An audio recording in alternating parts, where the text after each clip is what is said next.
ایک دفعہ جنگل میں گھوڑے اور گدھے کی آپس میں بحث ہو رہی تھی۔ گھوڑا کہہ رہا تھا آسمان کا رنگ نیلا ہے، جبکہ گدھا کہہ رہا تھا نہیں، آسمان کا رنگ لال ہے۔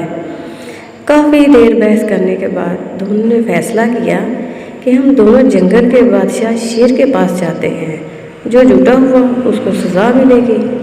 دونوں شیر کے پاس چلے گئے، سارا ماجرا سننے کے بعد بادشاہ شیر نے فیصلہ سنایا کہ گھوڑے کو جیل میں ڈال دیا جائے۔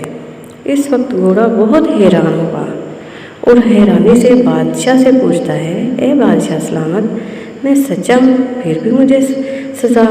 تو بادشاہ سلامت نے بھی کیا خوب کہا، مجھے پتا ہے آپ سچے ہیں، لیکن بات صحیح اور غلط کی نہیں، آپ کا بس اتنا قصور ہے کہ آپ نے گدھے کے ساتھ بحث ہی کیوں کی۔